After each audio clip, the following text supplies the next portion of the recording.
Laikipia, where the Laikipia County Assembly has disbanded its public service board over incompetency.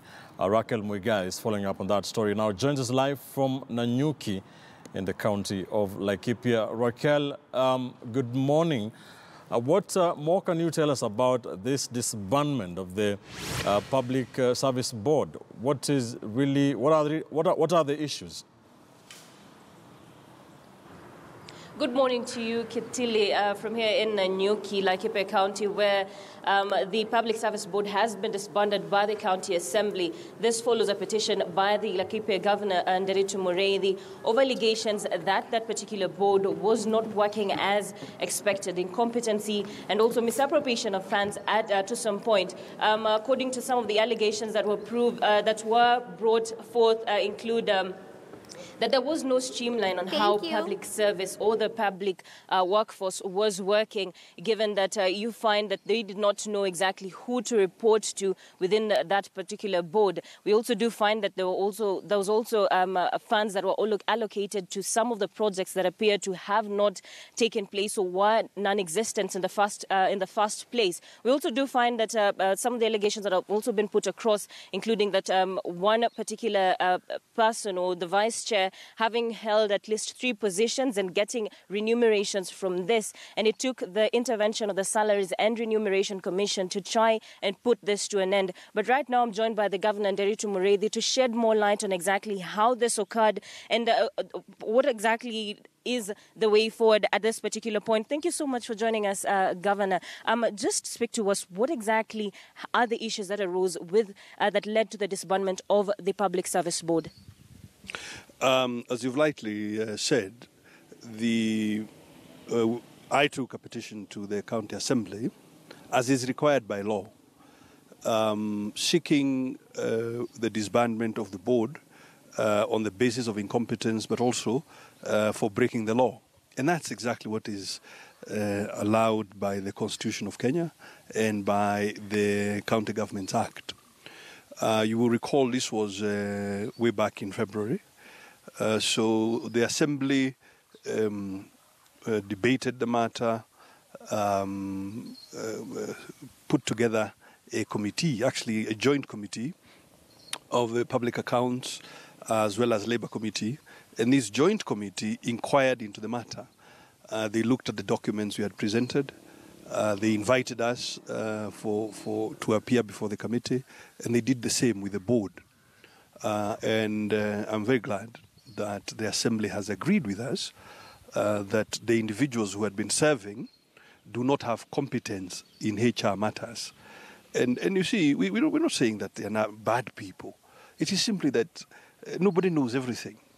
Now, take you or I, if you are to be told to go and pilot a helicopter, you may not have the competence.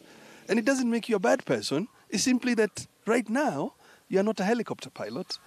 And therefore, the Assembly, not just by a majority vote, but by a unanimous vote. As you know, we have 24 members of the County Assembly.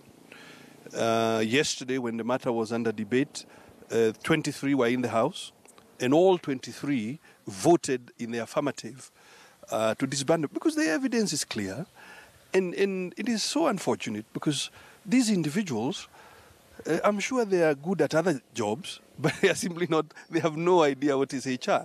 So for instance, you will notice now in Laikipia, staff have staff ID, including myself. You will notice now we do performance appraisal. You will notice now we reward performance. You will notice that every staff member has a work plan.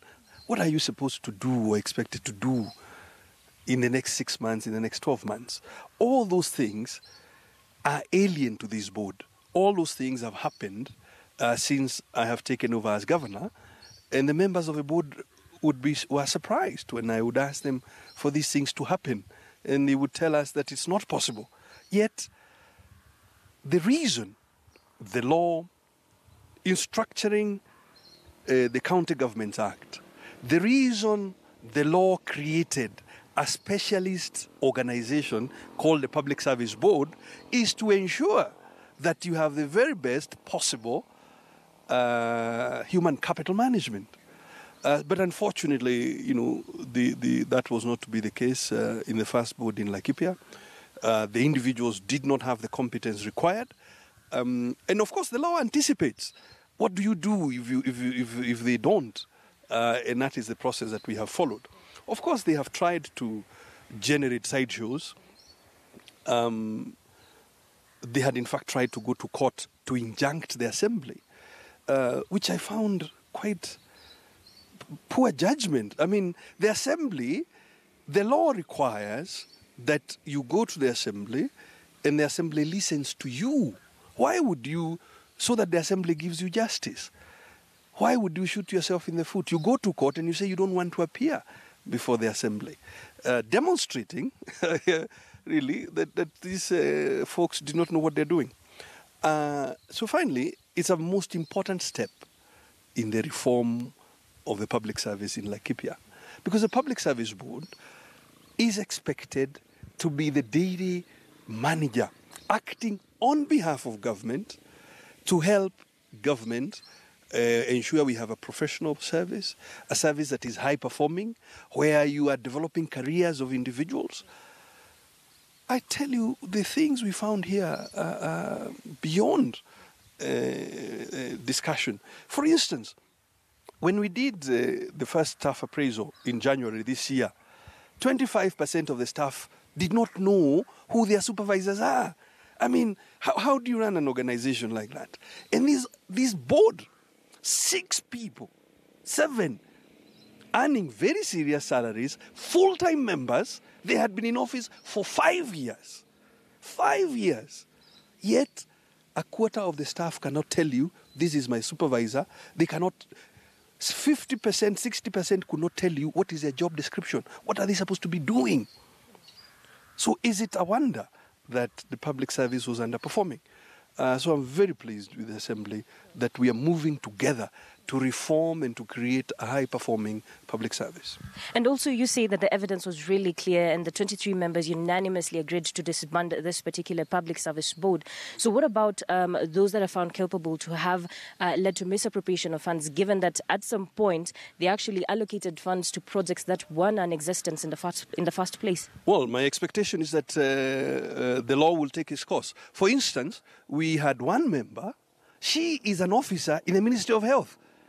And the law says, in a very straightforward manner, that you cannot, if you are a public officer or a state officer, you cannot be qualified or you cannot qualify to be appointed in the Public Service Board. Yet this officer, who is a senior personal secretary in the Ministry of Health, had somehow managed to be appointed and had been serving.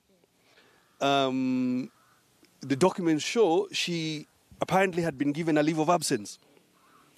And you know, the rules of public service are quite clear. We only give you leave of absence. For instance, supposing your spouse is posted overseas, then we give you leave of absence, and it is for a maximum of 3 years, so that you can be with your spouse, for example, if he's serving in an embassy overseas. But this is not the case. This is an officer given a leave of absence to come and serve, and leave of absence is for 3 years. How did she get an appointment for 6 years? In any case, when it lapsed after 3 years, she wrote asking for extension, and the Public Service Commission declined, and rightfully so. Yet this officer continued to be on payroll in Laikipia. So I expect the law to take its course. We had another member who, as you rightly pointed out, was serving in several positions, vice chair of the board, also chairman of the tender committee, I mean, all kinds of issues, awarding tenders to his family, to his wife and to his children. Look, what we expect is for the law to take its course. We are not out to victimize people, but I think we must respect the rule of law. And we are, all of us as Kenyans, unless we want anarchy, we must agree to live by the rules. I mean, that's the only way we can have a functioning society, a functioning economy where we are creating jobs and increasing incomes. So the law will follow its course. And finally, in a few words, just tell us what's next now, moving on forward. Now that the Public Service Board has been disbanded, what are the steps that you're taking now to at least constitute another Public Service Board? We will be advertising. I expect we'll be advertising tomorrow, inviting applications to qualified Kenyans and Laikipians in particular to apply for positions member of a Public Service Board.